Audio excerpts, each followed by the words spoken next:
So what are the best basketball shoes to prevent injury in the NBA? Now, as we've discussed in previous videos, the NBA has its fair share of injuries. So what role does footwear play in the prevention of these injuries? Now, the thing that's very interesting is that it's really difficult to sprain your ankle with bare foot.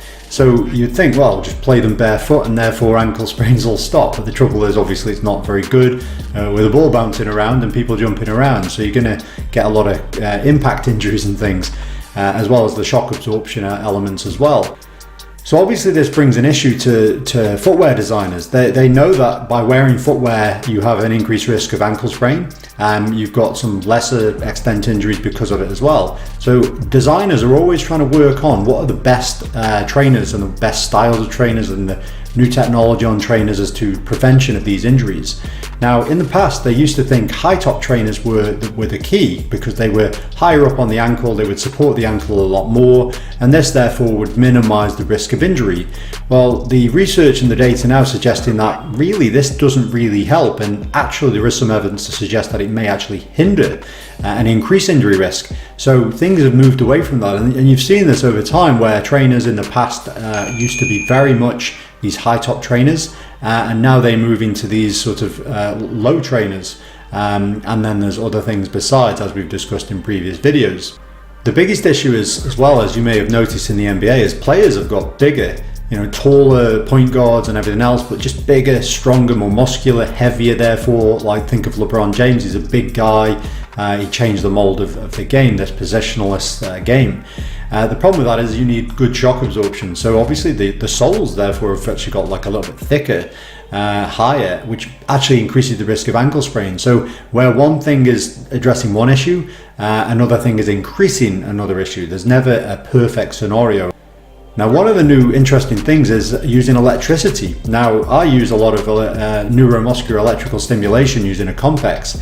However, this is kind of something along that line where inbuilt into the actual shoe, there are a little electrode sensors which detect pressure and movement, and therefore they trigger a muscle contraction of the peroneal muscles to then effectively correct the position of the ankle sprain as it's happening.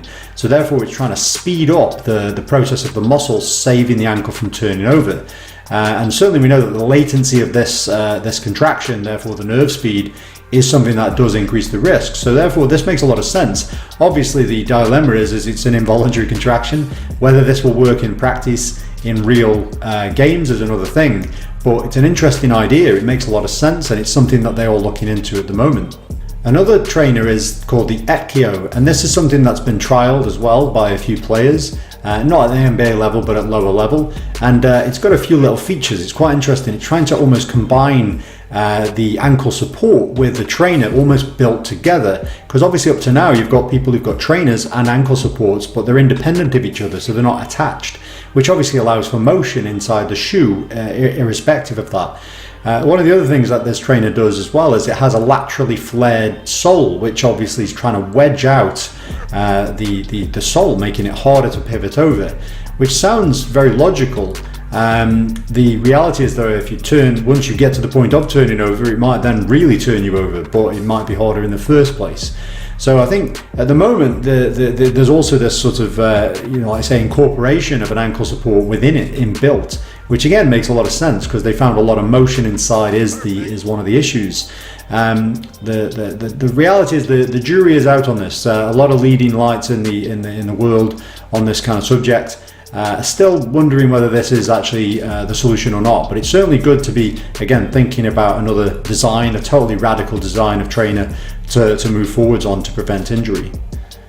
So yeah, so that's it on footwear. So as you can see, there's not too much on there, not a lot has evolved and changed, but there's definitely some new technology coming about. Like I say, we've got the Ekio, we've got the electrical stimulus stuff.